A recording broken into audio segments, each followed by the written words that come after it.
Le Grand Dialogue. Le Grand Dialogue, l'émission de débat du studio Tamani sur votre radio. Le Grand Dialogue. Auditeurs et téléspectateurs de Studio Tamani, bonsoir et bienvenue. L'exercice de la démocratie repose sur une information honnête, responsable et pluraliste.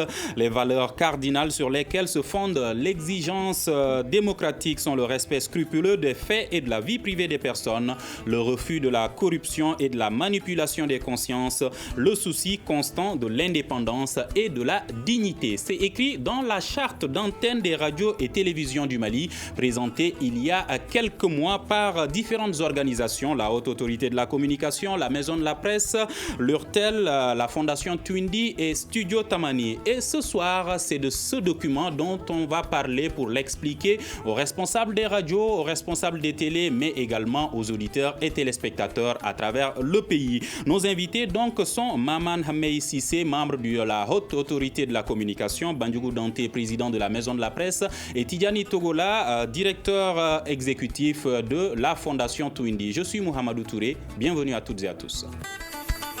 Le Grand Dialogue. Je le disais tout de suite, une charte d'antenne des radios et télévisions du Mali est désormais disponible. Alors, Monsieur Sissé, dans quel contexte et pour quelles raisons cette charte a été élaborée? Merci, Monsieur Touré. Parce que la charte, il faut le reconnaître d'abord que c'est un document inclusif et participatif qui a concerné 3 acteurs principaux. L'Union des radios et télévisions libres du Mali, la direction exécutive de Twindi et puis la Haute Autorité de la Communication. Mais elle est partie du fait d'un constat, où c'est là où le studio Tamani a tout le mérite. C'était pendant les dernières élections que nous avons eu à couvrir. Et les 3 ont travaillé un peu à monitorer la presse pour une bonne conduite dans leur travail de couverture médiatique des élections. Et le studio Tamani, qui avait une charte électorale aussi, tout comme l'URTEL, qui avait les principes éthiques et déontologiques, et la HAC qui a élaboré un code de conduite avec l'ensemble des faîtières de la profession. Et l'avantage, c'est que le principal agent de monitoring, en dehors du centre de monitoring que la HAC avait, c'était l'URTEL, à travers tout le Mali, dans ces antennes de toutes les régions et de tous les cercles du Mali.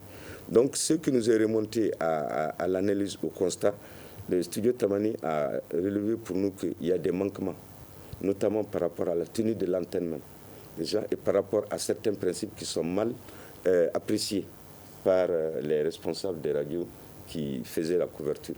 Et l'URTEL était de son avis. Bon, et l'URTEL et le studio Tamani ont approché la HAC pour dire comment on peut corriger ça. Et dans ce trip-là, c'est pour ça que je dis que c'est un processus participatif.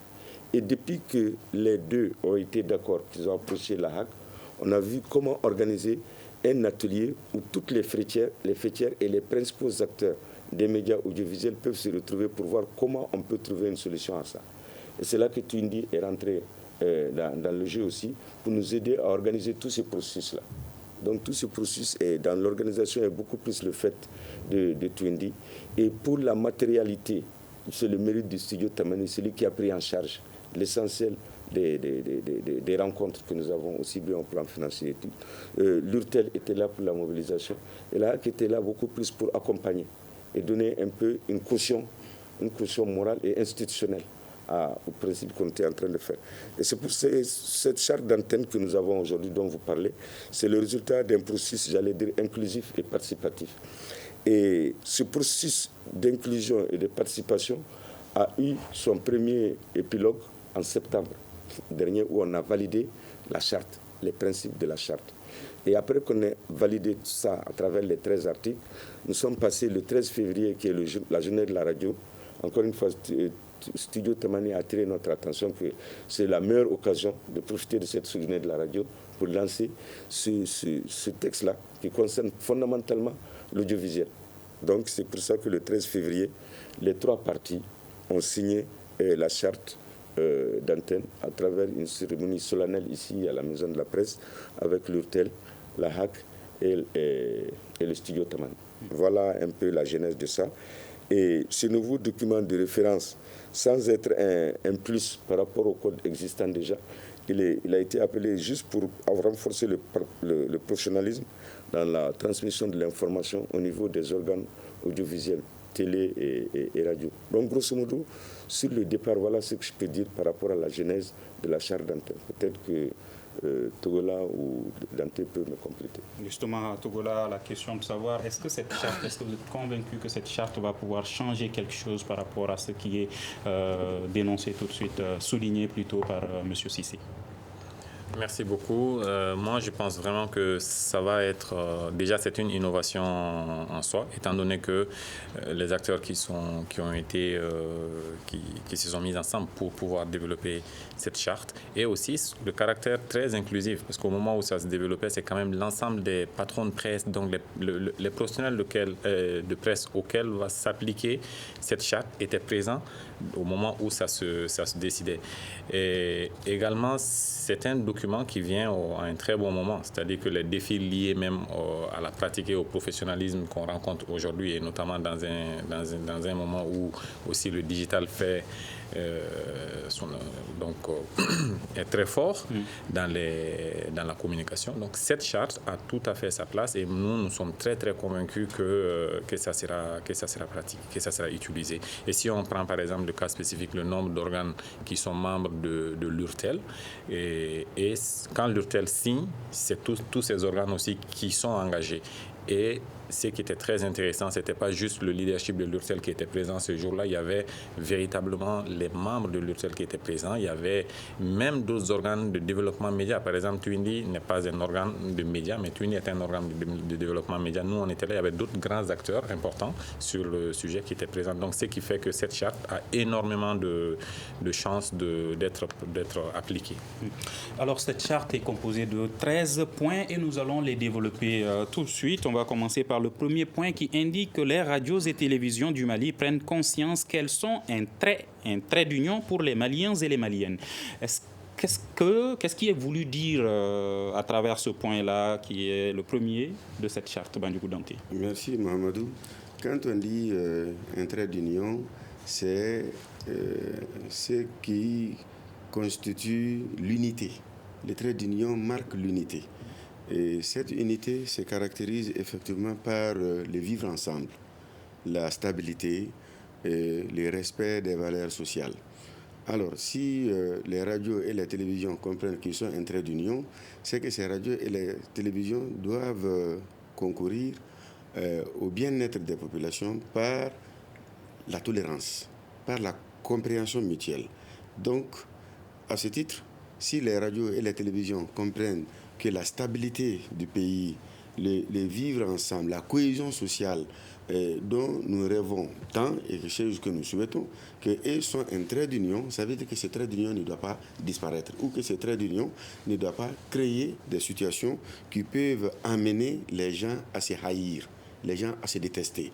Donc nous avons un rôle de rassemblement et ce rassemblement doit être de nature à préserver l'unité nationale. C'est-à-dire que les médias, les radios et télévisions doivent jouer un rôle de médiation, par exemple, entre les gouvernants et les gouvernés, entre des conflits des partis en conflit notamment. Tout à fait. Mais en tout cas, ils doivent, dans un contexte démocratique, favoriser les équilibres sociaux. Est-ce que cela est le cas en ce moment, M. Cissé? C'est pas totalement le cas, mais c'est en train d'être le cas et c'est à ça que la charte d'antenne va travailler. La charte d'antenne, elle tient à faire en sorte que les radios et les télévisions soient davantage un lien social entre les Maliens et les communautés. Vous savez, et c'est ça la force de l'URTEL dans ça, parce que c'est les radios locales qui peuvent être ce socle-là de lien social entre les communautés. Et vous savez tous les problèmes que nous avons aujourd'hui. C'est pour ça qu'on a fait la charte d'antenne même, pour mieux répondre encore à cette réalité. Déjà, les radios locales, elles sont le lien entre les différentes communautés, entre les Maliens au plan local. Mais on veut qu'au plan national aussi, ce lien social soit une réalité. Et je crois que c'est en bonne voie. Les médias sont dans leur rôle, comme vous dites, de médiation et de lien social entre les communautés et entre les Maliens et les institutions maliennes. Je crois qu'on est là-dessus. Et c'est à ça qu'on travaille à travers la charte d'antenne. Togola, avez-vous l'impression aujourd'hui que les médias, radio et télévision donnent plus la parole aux personnalités politiques, aux autorités qu'aux citoyens lambda? Est-ce que ce trait d'union-là est bien joué? Moi, je pense que les radios le font et les télévisions aussi, mais je pense que l'idée majeure, c'est surtout au niveau des radios, parce que quoi qu'on dise, c'est la radio qui se trouve jusqu'au niveau le plus reculé et pratiquement, voilà, c'est le média de proximité. Et quand on regarde très bien au cours des derniers événements, même si c'est très malheureux, il faut reconnaître quand même qu'on a constaté, quand on regarde les différentes chaînes de télévision, que tout le monde avait la parole. C'est-à-dire qu'on avait l'opposition, on avait la mouvance, on avait les organisations de la société civile. Aujourd'hui, il faut reconnaître que de plus en plus cet effort se fait. Maintenant, le fait de donner la parole à tout le monde est une très bonne chose, mais faire de telle sorte que ça puisse, parce que pour moi, ce premier point va au-delà du simple fait de donner la parole, mais c'est de donner la parole de sorte à garantir la cohésion sociale, de sorte à rendre, comme Bandjougou a expliqué tout à l'heure, de sorte à équilibrer, n'est-ce pas, les liens sociaux que les gens ont. C'est là qu'on parle de l'inclusivité. Exactement. Alors le deuxième point qui indique que les radios et télévisions du Mali respectent les règles déontologiques et éthiques qui régissent la profession de journaliste. Bandjougou. Oui, tout à fait. Dans n'importe quel métier, il y a deux principes de base. Ce qu'il faut faire et ce qu'il ne faut pas faire. Donc je pense que si on a une charte d'antenne pour les radios et les télévisions, cette charte doit contribuer à renforcer les fondamentaux de la pratique du métier de journalisme. Il s'agit effectivement du respect de tout ce qui est éthique et de tout ce qui est déontologie. Donc la charte vient effectivement appuyer ces principes de base. Rester notamment professionnel, éviter les dérapages. Éviter de diffuser des informations non vérifiées, éviter de s'attaquer à la vie privée des gens, faire des injures, appeler à la haine. Bref, faire un travail professionnel, impartial et indépendant. Est-ce que ces dérapages qui sont dénoncés sur certains médias souvent ne constituent pas un danger pour le pays, M. Cissé? C'est un peu ça. C'est à ça que la charte veut pallier. La charte veut pallier ce problème de dérapage. Des trucs sans pour autant passer à des sanctions. Et la charte, elle est pédagogique. Parce qu'au-delà des principes éthiques et déontologiques, la charte va dans des détails. Elle va dire, donnez la parole aux minorités. Permettez aux sans-voix de parler. Comme vous dites, ne donnez pas la parole aux seules institutions. Vous êtes au plan local, dites aux gens. Et privilégiez ceux qui sont pour la cohésion sociale, ceux qui prônent la paix, ainsi de suite. Donc, la charte d'antenne rentre dans des détails que le code de déontologie, d'une manière générale, ne traite pas. Donc, c'est ça l'avantage des 13 points-là. Les 13 points, c'est vraiment pour renforcer les capacités des gens des radios et des télévisions qui au quotidien travaillent sur cette matière. Vous avez vu que ça ne concerne que les radios et les télévisions, pas directement la presse écrite. Parce que eux, les gens de la radio et de la télévision, aujourd'hui, c'est des éléments centraux de la cohésion sociale qu'on cherche, de la paix vers laquelle on va. Aujourd'hui, toute politique nationale de communication doit aller vers ces médias-là d'abord, pour que ceci soit renforcé. Donc je suis d'accord avec vous que ça peut pallier ces dérapages-là. Et ces dérapages-là, plutôt que de les sanctionner toujours, ou par la HAC, ou par Dante vient de le dire, avant qu'on ne commence que la carte de presse, il faut que la HAC prenne toutes ses responsabilités. C'est tout ça qui fait que de plus en plus, la charte d'antenne, on va se reposer sur elle pour montrer qu'on est dans une logique de co-régulation. Aujourd'hui, ce n'est plus la HAC seulement qui va réguler. D'abord, la charte d'antenne, c'est de l'autorégulation. C'est que chaque rédaction prend ça en charge. L'URTEL la prend en charge, donc c'est l'autorégulation. Mais c'est de la co-régulation avec les 3 acteurs qui sont ensemble. Les 3 signataires co-régulent ensemble cette charte d'antenne-là pour montrer son application Et comme on a dit, on rentrera dans les détails avec le comité scientifique qui va suivre, qui va évaluer et qui va noter les gens ou qui va sanctionner les gens ou par des prix ou par des faits qu'on ne te donne pas la carte de presse, ou par le fait qu'on te retire ton autorisation au niveau de la HAC, ou par le fait que tu ne vas plus être membre de l'URTEL, ainsi de suite. Donc, tu vois, il y a une co-régulation et des sanctions subséquentes qui sont là-dessus, qui font que la charte a sa spécificité et son référentiel à lui, qui va au-delà des codes classiques que nous avons connus jusque-là. Et c'est ça son mérite. Et le troisième point qui indique que les radios et télévisions du Mali s'interdisent toute forme d'exclusion et tiennent compte des minorités. Voilà. Elles s'abstiennent de diffuser des contenus visant à discriminer la race, le sexe, l'âge, la religion, l'appartenance ethnique, le handicap, l'apparence physique ou le statut social. Alors, Tidjani Togola, votre organisation s'est spécialisée notamment dans la promotion du genre. Est-ce que vous pensez que la dimension genre aujourd'hui est suffisamment prise en compte par les radios et télévisions du Mali? Sur la dimension spécifique genre, je pense qu'il y a encore beaucoup d'efforts à faire parce que quand on regarde la prise en compte du genre, donc quand je parle genre vraiment en termes d'homme-femme, il faut reconnaître qu'il y a énormément d'efforts à faire. Maintenant, est-ce qu'on donne la parole? On peut aussi dire qu'il y a beaucoup d'organes qui de plus en plus font des efforts. Il y a énormément d'efforts qui se font, que ce soit en termes de prise de parole, donc de temps d'antenne accordé aux femmes, ou en termes même de donner des responsabilités dans les postes de décision, dans les organes de médias. Il y a énormément d'efforts qui se font. Mais effectivement, il y a de plus en plus d'efforts qu'il faudrait réussir à faire. Et moi, je pense que la charte, en précisant ça, ça permettra justement d'aller de permettre aux organes de médias non seulement de les rappeler qu'ils ont une responsabilité sur les thématiques, c'est-à-dire sur le fait qu'ils ne doivent pas exclure, quelle que soit la forme d'exclusion, et surtout sur le fait qu'ils doivent aussi faire en sorte que les radios représentent l'image de l'environnement où ils sont. Voilà. Quand on parle donc d'informations indépendantes, impartiales, équilibrées, tout simplement professionnelles, est-ce que c'est de ça dont on parle? Ne pas discriminer qui que ce soit dans le traitement d'une information à travers les médias? Mais cela dépend, la crédibilité même des médias en dépend. Et le respect du cahier des charges qui permet la création de la radio, de la télévision, l'exige. Je crois que même en dehors des médias, les valeurs ici qui sont défendues ou des choses qui sont condamnées ne doivent pas être dites entre deux personnes à plus forte raison que de l'amplifier à partir d'un support qui peut toucher le plus grand nombre. Donc je crois que si la charte a mis l'accent sur le respect de certaines valeurs-là, ce n'est que la bonne conduite qui est demandée. Par exemple, sur une antenne de radio ou de télévision, on ne peut pas venir juger quelqu'un sur la base de son appartenance raciale, de son appartenance ethnique ou de son appartenance religieuse. Parce que cela peut heurter les sensibilités, ça peut contribuer à même discréditer totalement les médias en question. Est-ce qu'on ne va pas vers ça? Est-ce que ce n'est pas la situation qu'on vit aujourd'hui au Mali?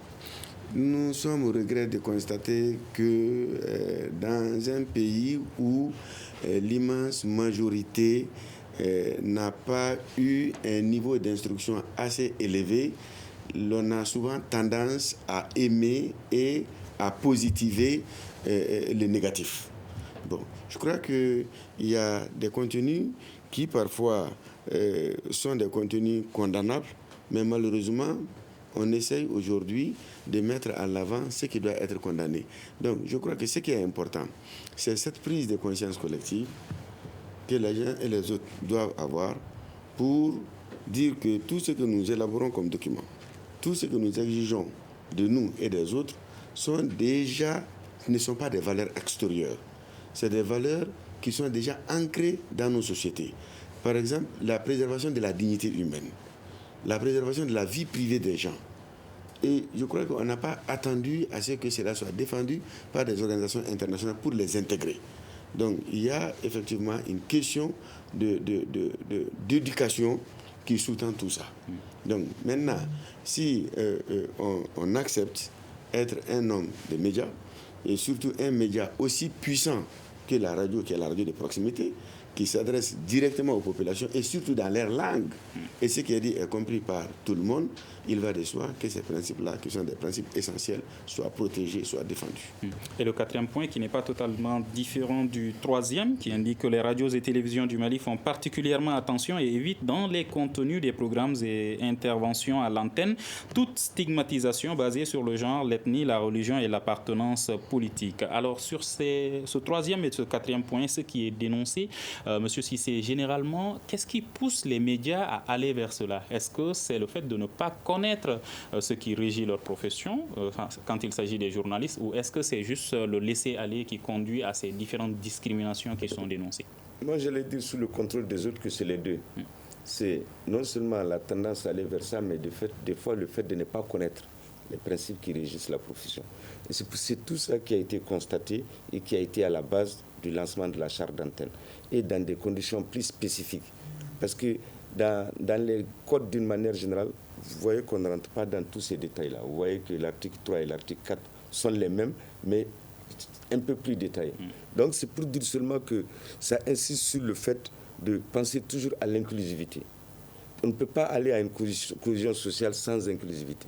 Notre démarche même a été inclusive, comme vous l'avez dit, Togola. Et puis l'autre, c'est qu'on a réuni tout le monde, tous les acteurs du secteur de la radio et de la télévision étaient autour de l'élaboration de ce texte-là. Et il y a eu trois étapes là-dedans. Une première étape où les gens sont venus, ils ont fait des propositions, et ainsi de suite, et tout, et tout. Une deuxième étape où on est parti mettre en forme les propositions qui ont été faites. On est venu les mettre en cohérence, faire une structuration bien faite là-dessus et valider le texte. Et quand on a validé le texte, on a cherché aussi une date officielle, une date solennelle, une date symbolique pour venir signer encore devant tout le monde et s'engager. Donc c'est pour dire que la charte d'antenne, ce n'est pas un code de plus, mais c'est un code spécifique. C'est un référentiel particulier. C'est une nouvelle boussole que l'URTEL, le studio Tamani, la HAC, avec l'appui de leurs partenaires de développement média, ont voulu mettre en place pour que directement on puisse prendre les choses en main. Ça veut dire que surtout au niveau local, vous savez que ce n'est pas pour jeter la pierre à chacun. Au niveau des radios, des fois, nous avons des animateurs qui n'ont pas le niveau de lecture du code. Et c'est pour ça que même la charte, nous avons dit, je parle sous le contrôle de Dante, que nous allons le vulgariser dans les différentes langues pour que les gens puissent mieux se l'approprier. Après aussi, ce débat en français, les auditeurs l'entendront. Voilà, aussi bien pour les radios que pour les trucs, et aussi bien les téléspectateurs, les auditeurs, que les animateurs doivent comprendre la charte d'antenne, en quoi ça consiste. Tout ça, c'est pour qu'on continue à être le lien social, le trait d'union, comme vous avez parlé dès au départ, le lien social entre les Maliens et les différentes communautés du Mali. Parce que c'est à ce problème-là qu'on est confronté aujourd'hui. Et c'est ce problème-là qui nous incite à aller vers l'inclusivité, à donner la parole aux gens qui n'ont pas l'habitude de parler, à faire parler les minorités, à faire en sorte qu'une religion ne soit pas privilégiée par rapport à une autre. Chaque religion a sa réalité, ainsi de suite et tout. Donc je me dis que franchement, on est dans la bonne logique. Maintenant, comme vous dites, tout est à la pratique et on est en train de travailler à la pratique dans les tout prochains jours. Le comité scientifique va aller encore plus en profondeur par rapport au principe de la mise en œuvre de ça. Je parle sous le contrôle de mes deux collègues interlocuteurs. Alors, on demande à ces radios et télévisions de faire attention et d'éviter tout ce qui vient d'être cité pour qu'elles puissent les faire. Est-ce que les responsables de ces radios et télévisions et les agents doivent être également formés à mieux connaître la profession et les textes qui régissent cette profession? Moi, je pense que c'est extrêmement important de les former et vraiment sans forme d'injure, d'être éduqué aussi à ces questions-là. Parce que quelqu'un qui ne les comprend pas assez ne pourra pas les garantir. Et un responsable de médias garantir ses valeurs, ses principes, ça suppose qu'il maîtrise lui-même et ça suppose aussi qu'il a une certaine capacité à faire adhérer ses collègues journalistes, animateurs à ces principes-là et surtout à avoir aussi la capacité de sanctionner au moment où il faut sanctionner. Parce que le gros défi souvent c'est quoi? C'est que quand on est responsable d'organes des médias, certains organes, malheureusement, veulent vraiment faire du sensationnel, ils veulent attirer de l'audience. Et souvent, à vouloir avoir trop d'audience, on laisse certains dérapages, on dit que ce n'est pas grave. Et de ce n'est pas grave à ce n'est pas grave, ça devient ingérable, quoi. Voilà. Okay. Et le 5e point indique que les radios et télévisions du Mali s'interdisent de relayer sur les antennes les rumeurs et les informations non vérifiées, qu'on appelle en anglais le fact-checking, les fausses informations. Est-ce que ce n'est pas aujourd'hui un des plus grands dangers auxquels les médias doivent faire face? C'est un sujet essentiel. La désinformation, la recherche du sensationnel, et, bref, les mensonges. Et il est quand même important, comme il a toujours été dit, avant de diffuser une information, de procéder à la vérification pour éviter de causer l'irréparable. Donc, cette charte invite seulement rappelle seulement les règles de base du journalisme. Parce qu'une information qui doit être diffusée doit être une information vérifiée. Quelle que soit la provenance de l'information, celui qui donne l'information donne cette information pour un intérêt bien déterminé. Maintenant, si on sait très bien qu'on veut donner cette information sans écouter l'autre, sans procéder à des vérifications, et qu'après l'avoir diffusée, l'auditeur même qui est déjà là peut se rendre compte que la radio a menti, bon, entre guillemets, ça ne contribue pas à donner aux médias la bonne image souhaitée. Or, le média doit être un exemple. Il doit être le plus irréprochable que possible. Donc, mais dès l'instant que les discrédits s'installent, il perd carrément son sens, il perd carrément sa mission. Donc, je pense que l'information qui doit être donnée doit être une information vérifiée et même vérifiée à nouveau. Et c'est une règle de base du journalisme, vérifier toute information qui doit être donnée. Mais en lien avec les fact-checking, il y a également d'autres outils à utiliser pour encore mieux vérifier ces informations. Tian Togola, est-ce qu'aujourd'hui vous pensez que les radios, les télévisions du Mali maîtrisent bien ces outils-là qui permettent de bien vérifier? Je pense malheureusement que les praticiens n'ont pas suffisamment de maîtrise sur ces outils, pas parce qu'ils n'ont pas la volonté, mais c'est parce qu'ils sont dans un nouvel environnement. C'est-à-dire que l'Internet vient avec des nouveaux défis et il y a peu d'organes de médias qui ont même une bonne connexion Internet, à plus forte raison de s'entraîner à connaître certains de ces outils. Et du coup, le plus gros souci auquel on se trouve aujourd'hui, c'est le fait que c'est Internet lui-même qui est devenu la première source d'information pour certains organes de médias qui, au lieu d'être sur le terrain, essaient de s'alimenter via Internet. Et donc, la première information qu'ils trouvent, ils n'ont pas la capacité nécessaire pour pouvoir vérifier, maîtriser cette information et le diffuser. Donc ça, c'est malheureusement des contraintes face auxquelles il faudrait... auxquelles les médias doivent se former. Il faut absolument qu'ils se forment à ça parce que s'ils veulent faire de la vérification des faits, ils ne pourront pas le faire en faisant fi de ce qui se fait sur Internet. Or, le plus gros boulot, en tout cas la plus grosse source d'information aujourd'hui qui est accessible sans payer trop cher, c'est vraiment l'Internet. Monsieur Cissé veut réagir là-dessus. Sur la question, je crois que, comme l'a dit Dante, c'est le principe d'abord qu'il faut accepter. C'est qu'un journaliste, par essence, le code de déontologie te dit ça, ton éthique te dit ça, tu ne dois publier aucune information dont tu n'es pas sûr. Si tu ne peux pas la vérifier, tu ne la publies pas. À l'ère du copier-coller, est-ce qu'on peut s'attendre à ça? Parce que il semblerait que maintenant, beaucoup de médias font du copier-coller. C'est à ça qu'on travaille. Là où je suis d'accord avec Togola, c'est quand il dit, sans faire l'injure aux gens, il faut que les gens soient formés à. Tu sais que, comme dit l'autre, l'éducateur doit être éduqué, le sensibilisateur doit être sensibilisé et le formateur doit être formé. Et ici, eux-mêmes, des fois, ils ont des modules en tant que développeurs de médias. Ils ont des modules avec lesquels ils disent formation des formateurs. C'est-à-dire que les gens qui forment même ont besoin d'être formés. Il faut les former à ça. Et dans les fact-checking, généralement, ce à quoi, et je crois que les Togola avaient fait une formation dans ce sens-là, c'est comment les médias peuvent déconstruire les fact-checking, les désinformations qu'ils font. C'est-à-dire qu'eux, au lieu de dire seulement le gars a menti, passez-moi l'expression, j'ai dit le gars, au lieu de dire que cette information est fausse, c'est de donner la vraie information. Est-ce que tu vois? Et ça a besoin d'une formation. Mais en revanche, dire que parce que je ne peux pas vérifier, je n'ai pas le choix, je vais publier, non, ça ne marche pas. Ça ne marche pas. Ça, c'est très bon à savoir. Et aujourd'hui, les réseaux sociaux nous piègent parce que c'est pour ça qu'il faut former les gens aussi, même les citoyens, à l'éducation aux médias. L'éducation aux médias devient de plus en plus une réalité. Comme il dit avec l'Internet, il y a un océan de communication dans lequel aussi bien les animateurs que les citoyens d'une manière générale doivent pouvoir nager. Sinon, dans cette mer-là, tu vas être noyé tous les jours. Donc, c'est à nous de savoir. Mais comme Dante a dit, la vérification, elle est essentielle. Toute information que tu publies, il faut le suivre. Bon, des fois, comme l'a dit Tito, on croit que l'information qui est sur le net, si on m'envoie un WhatsApp ou un truc, or même les WhatsApp, en général, quand on les envoie, je parle sous votre contrôle, les gens qui sont responsables disent information à vérifier. Je t'envoie un WhatsApp, mais j'ai dit à vérifier. C'est-à-dire que je l'ai eu d'une ou deux personnes que je crois crédibles, mais moi, ça me surprend. Donc, il faut m'aider à vérifier. C'est tout ça que ça veut dire. Et je crois que de plus en plus dans les rédactions, il faut avoir une structure qui est dédiée à ça, à la vérification des informations.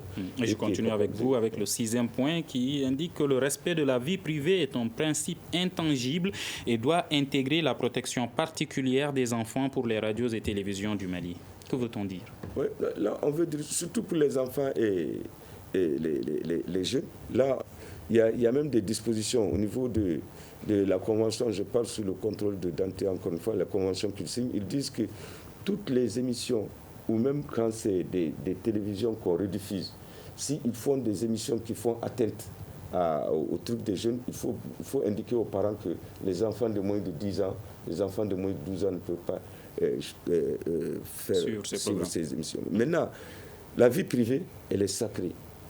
On ne peut pas y choisir. Mais l'autre chose, comme Dante le soutient dans son thème de cette année pour la journée du 3 mai, et l'UNESCO aussi, qui demande de faire la promotion de l'information comme un bien public, l'information d'intérêt général, là, il y a des fois des recoupements entre l'intérêt général et la vie privée.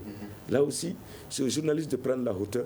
Celui dont c'est la vie privée dira toujours qu'il a fait atteinte à sa vie privée. Mais quand c'est dans l'intérêt général, le journaliste est obligé d'en parler pour permettre aux citoyens de pouvoir, en toute connaissance de cause, de décider si ce ton public est bien pour eux ou s'il n'est pas bien pour eux. Parce que ça, c'est important aussi. Donc, c'est à lui de faire l'équilibre. Et c'est pour ça que les instances de régulation sont bonnes à ce niveau. Est-ce qu'ils y arrivent tout le temps? Non, ils n'arrivent pas. Ils n'y arrivent pas. Dans les deux sens, ils n'y arrivent pas. Donc, besoin de formation sur ça aussi. Besoin de formation encore sur ça. Mais c'est très important. Et c'est quasiment le thème de cette année, sur lequel j'ai dit à Dante que c'est un thème assez riche et assez piégeant aussi. Donc, on en parlera le lundi, Inch'Allah. Espérons que les médias maliens pourront éviter ce piège. Alors, 7e point, les radios et télévisions favorisent la diversité et l'expression plurielle au Mali. Dante. Et la diversité et l'expression plurielle participent de la tolérance. Sans cette diversité et sans ces expressions plurielles, il n'y a pas de démocratie. Donc, je pense que les radios tirent leur existence d'un contexte démocratique. Donc, naturellement, ils ne peuvent que défendre ces valeurs démocratiques. Et les premières valeurs démocratiques, c'est d'abord la diversité des opinions et surtout la pluralité. Donc je crois que Est-ce que les médias, les hommes de médias arrivent toujours à gérer cette situation, les sentiments personnels, les tensions entre les différentes personnes qui se retrouvent souvent dans les programmes qu'on sent même? Il faut faire le distinguo entre ce qu'on désire et ce qui doit être. Ce qui doit être, voilà, c'est ce qui est dégagé. Donc maintenant, le fait qu'ils n'arrivent pas à le faire, ceux-là qui ne le font pas, sont effectivement en délit. Donc je crois que ils doivent être sanctionnés. Bon, mais ils doivent revoir leur copie. Ils doivent revoir leur copie. La meilleure sanction, c'est lorsque les pairs, P-A-I-R-S, arrivent quand même à interpeller quelqu'un pour lui dire ce que tu fais n'est pas... Parce que nous sommes dans un monde de liberté où il faut faire énormément attention. Entre la frontière, entre la dictature et la liberté, elle est souvent très réduite. Mais est-ce que les hommes de médias, surtout les jeunes aujourd'hui, aiment se faire critiquer, être appelés pour leur dire, mais par exemple, nous sommes dans un monde de liberté, on ne peut pas te donner la liberté tous azimuts et que tu n'acceptes pas. Et les préalables de la liberté, les préalables, c'est l'appréciation aussi des autres par rapport à ce qui s'est fait, qui est aussi une liberté. Donc je pense qu'il faut que les gens acceptent d'être critiqués. Si vous acceptez critiquer, accepter aussi être critiqué. Et c'est en cela que la vérité va jaillir. Donc je crois que expression plurielle, il n'y a pas de démocratie sans pluralité.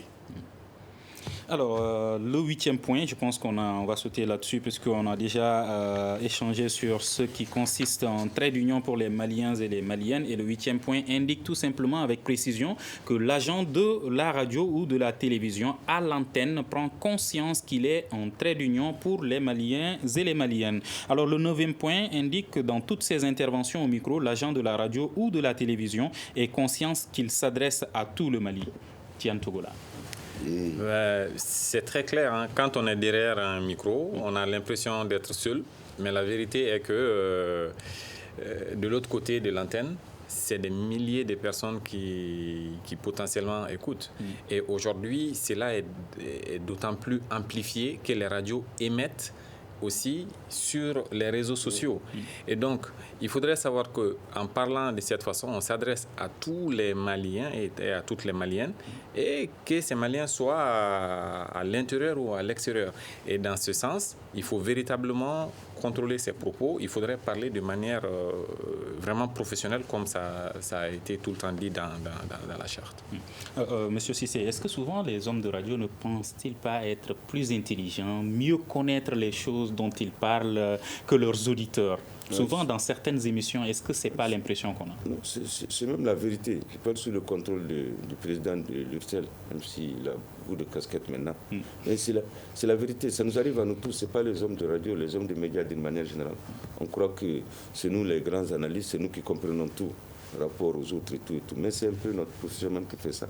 Mais par rapport à ce que vous avez dit, le plus important seulement, c'est que l'homme de médias, il doit être de la radio et tout, qu'il soit à la radio, la télé ou la presse écrite, il doit être humble. Et il doit accepter la critique. Et il doit savoir qu'il est perfectible. Et il doit tenir compte, comme vous dites, il faut tenir compte de la diversité et de la pluralité, comme il l'a dit, et éviter d'être manipulé. À 80% des fois, on est manipulé. On est victime beaucoup plus de manipulation que d'intentions strictement partisanes. Donc il faut qu'on fasse attention à tout ça. Et c'est tout ça qui a été constaté aux élections dernières, pour lesquelles l'URTEL a plaidé auprès du studio Tamani et de la HAC, plutôt que de prendre des sanctions seulement. Il a appelé les gens, parce que le monitoring que nous faisons, c'est un peu un monitoring citoyen ces derniers temps. Tito le connaît, lui aussi il a vécu avec nous et avec le studio Tamani. Toute la journée électorale, l'URTEL a été sur les pieds. Twindy, à travers ses réseaux, et ses observateurs étaient sur les pieds. Donc on corrige au fur et à mesure. Quand on sent des dérapages, on dit « Ah, tu as déconné. Ça là, il faut dire à tes gens à l'antenne de ne plus dire ça, d'arrêter ça et tout. Vous pouvez même présenter des excuses, vous pouvez dire que je me suis trompé sur ça, sur ça, sur ça. C'est citoyen. Mais après, c'est comme ça on a corrigé sans faire des sanctions directes. Mais après, quand on s'est réunis, c'est ça le système participatif et inclusif de la chose, on a dit, face à ces dérapages qu'on a constatés, qu'est-ce qu'il faut faire? On a dit, plutôt que de sanctionner, faisons de la pédagogie d'abord. Élaborons une charte d'antenne qui attire l'attention des uns et des autres sur ça. Et disons-leur désormais, respectez au moins cette charte. Si vous ne connaissez pas les principes généraux de notre constat, voilà les éléments sur lesquels on va insister et on va ancrer notre action. Donc, allez-y dans ce sens-là. Ça va vous éviter d'être manipulé, ça va vous éviter d'être partisan, que ce soit pendant les élections ou en temps normal. Le journaliste ou l'homme de radio doit prendre de la hauteur. Et il doit appartenir à tous les Maliens ou à toutes les populations de sa communauté. C'est là qu'il est le lien social entre les Maliens et entre les communautés et entre nous et les institutions. Et ça résume un peu le 10e point qui indique que l'agent de la radio ou de la télévision prend conscience de la responsabilité particulière qui est la sienne à l'antenne et évite par ses maladresses de mettre en péril la cohésion sociale et l'unité nationale du Mali. Il favorise en tant qu'éducateur et médiateur une culture de paix et de cohésion sociale dans ses interventions. Mais Bandjougou Danté, dans un monde où beaucoup d'agents de médias aujourd'hui font face à une situation qui est dénoncée de part et d'autre, le non-paiement de leur salaire notamment, la mauvaise condition. Est-ce qu'on peut s'attendre à ce que ces hommes de médias soient professionnels, ne vivent pas du terrain, comme on le dit? La précarité ne doit pas justifier les désordres. Et je pense que on n'a pas à dire que les conditions de vie ne sont pas bonnes et qu'en retour, il faut massacrer. Et ce n'est pas seulement du côté de la presse qu'il y a la précarité. Dans tous les secteurs d'un pays en crise comme le nôtre, la précarité se rencontre un peu partout. Mais nul n'a le droit de justifier ces mauvaises pratiques par une pauvreté. Donc je crois qu'il y a des règles à respecter et lesquelles règles font partie de l'engagement que vous avez pris pour servir. Et nous avons, comme je l'ai dit, des valeurs, notamment le respect de la parole donnée, le respect des engagements pris. Quand on vient à la radio, bien qu'il y ait la légèreté, bien que nous sommes dans une société de l'oralité où l'écrit fait souvent défaut entre les gens dans leurs rapports, mais en venant à la radio, personne ne dit clairement, sauf qu'il ne soit en mission commandée du promoteur de la radio, je viens à la radio pour faire ceci, pour faire cela. Quand il s'est parlé de manipulation, est-ce que certains agents de ces radios ou télévisions ne sont pas en mission commandée par des hommes politiques souvent?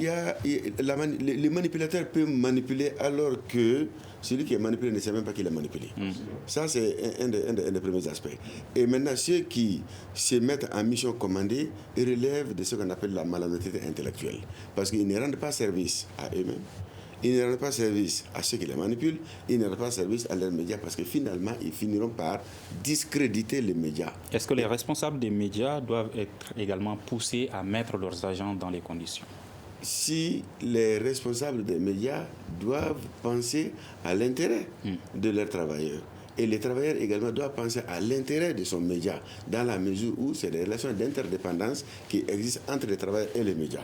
En mettant le citoyen lambda au centre de l'information, comme vous le disiez. 11e point, l'agent de la radio ou de la télévision veille à privilégier dans le traitement des situations de crise et de conflit ceux qui prêchent la conciliation et non les passions ethnocentristes, religieuses ou politiques. Tidjani Togola. Je pense que ça parle de lui-même. Quand on prend le contexte malien aujourd'hui, où nous sommes dans une situation de crise qui est déjà suffisamment compliquée, moi je pense que le professionnel de radio ou de la télévision ou n'importe quel professionnel des médias devrait privilégier des discours qui apaisent, des discours qui permettent de concilier les positions et non de tenir des propos qui sont souvent violents ou qui aggravent ou des suppositions ou des rumeurs. Ça, c'est des choses qui doivent être évitées à tout prix par les professionnels. Il nous reste juste 2 minutes et donc on a déjà répondu évoquer les 2 autres points qui restent, le 12e point et le 13e point. Le 12e qui indique que dans l'exercice de la liberté d'expression, l'agent de la radio ou de la télévision s'impose les limites de la décence, et le 13e point qui indique qu'il n'est pas un agent de propagande et de publicité et évite de céder à la manipulation de l'information. Alors, M. Cissé, le Mali va faire face à un contexte encore particulier, notamment à travers l'organisation de 7 élections qui sont prévues selon le chronogramme électoral du gouvernement en 6 mois, à partir de octobre jusqu'en mars 2022. Alors, quel appel avez-vous à lancer particulièrement aux responsables et aux agents de radio et de télévision? L'appel qu'on a à lancer, c'est un peu l'appel qui est lancé aux agents de radio et de télévision dans le préambule de la charte déjà. C'est que les journalistes soient encore plus responsables, qu'ils soient davantage un lien social entre les Maliens et entre les communautés maliennes, qu'on vise toujours l'inclusivité, qu'on n'essaye pas d'exclure les gens, qu'on soit plus inclusif et que nous tenions compte le maximum possible des minorités à nos antennes, d'une manière à satisfaire la soif d'identité que certains Maliens ont, qui se croient exclus. Donner une voix à ceux qui ne peuvent pas s'exprimer, ce qu'il y en a encore, c'est-à-dire que les radios de l'intérieur, les radios de proximité. Merci, le temps nous fait défaut. M. Togola, est-ce que les fêtières des médias, est-ce que les organisations de développement des médias doivent profiter de ce moment pour accompagner ces médias-là à éviter des dérapages lors de ces futures élections à peu près? Absolument, c'est fondamental et nous les lançons un vibrant appel pour qu'ils accompagnent et qu'ils fassent en sorte que les principes qui sont édictés dans cette charte puissent être appliqués au sein de leurs organes de presse et à mon sens, cela va donner énormément de chances à avoir des élections crédibles et paisibles. Est-ce que la maison de la presse va s'atteler à ça? Nous souhaitons quand même qu'il y ait un cadre de concertation permettant à tous les acteurs de se retrouver. Malheureusement, dans ce pays, parfois, les acteurs sont ignorés ou mis de côté. Sinon, je suis convaincu que si nous nous apprêtons à organiser des grands événements de ce genre, les organisations de défense des médias, les acteurs de la haute autorité de la communication, les professionnels, si nous nous mettons ensemble et qu'on sache réellement qu'on ne fait pas le parallélisme, je suis convaincu que nous allons nous mettre d'accord sur des choses qui doivent être mises en pratique. Merci à nos invités, Maman Amé Sissé de la Haute Autorité de la Communication, Tidiane Togola de la Fondation Tuindi et Bandjougou Dante, président de la Maison de la Presse. À la régie vidéo et audio, Nouhoum Djiré et Seydou Ndaou. Je rappelle que ce débat a eu pour objectif d'expliquer le contenu de la charte d'antenne et des télévisions du Mali. Je suis Mohamedou Touré. On se retrouve demain pour ce même débat en langue nationale bamanankan. Merci à toutes et à tous. Le Grand Dialogue. Le Grand Dialogue, l'émission des débats du Studio Tamani sur votre radio.